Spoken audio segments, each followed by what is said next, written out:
Hi, I'm Katie Meyer, and I'm the new Montana HOSA State Director, and I'm here to just tell you a little bit about some of the competitive events. So the one we're looking at right now is CPR First Aid. With the CPR First Aid event, it's one of the emergency preparedness events that you can compete in with a partner. You should compete in the level of your training. So if you are in an EMT class, that would be the appropriate emergency preparedness event for you.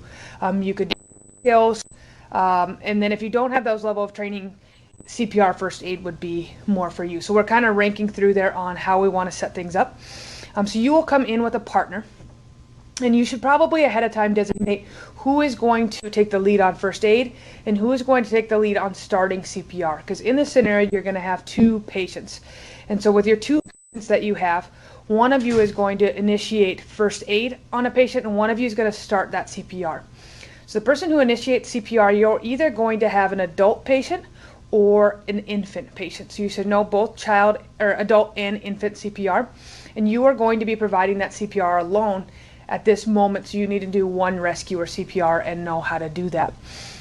The other rescuer is going to take care of a first aid situation.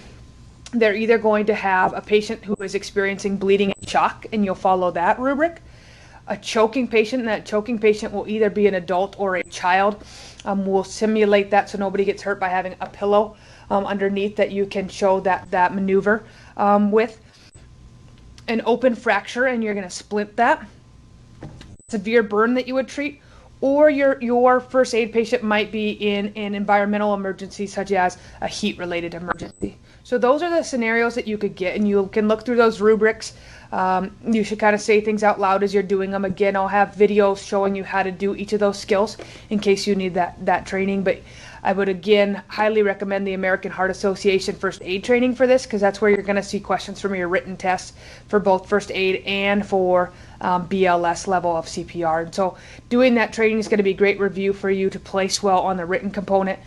So I would rely more on that than the videos I make, but I want to give you some videos as well to show you some of those skills. So that rescuer is going to work on first aid. And when they finish and have their patient stabilized, they're going to come back to the rescuer who is working on CPR as a one-person rescuer, and now we're going to do two-person CPR.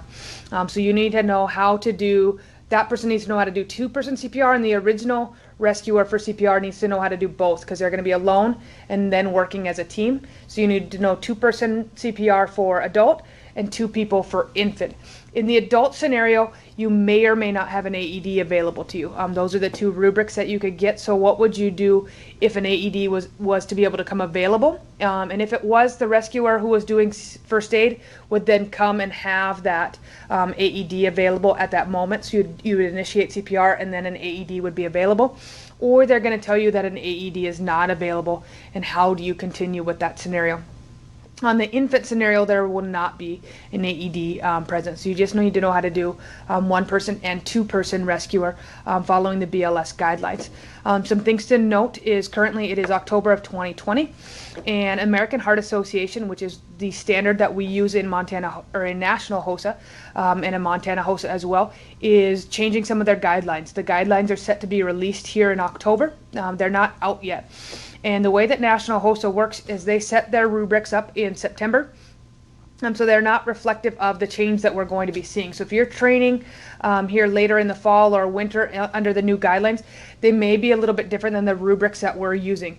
Know that we're sticking with the rubrics that you're finding online, and then next year National HOSA will adopt those changes because we don't want to change mid-year. So just kind of be aware of those changes with the American Heart Association, and I'll put out some other training videos to help you with this event, but just kind of wanted to help you understand how you and your partner will work together and what that's going to look like.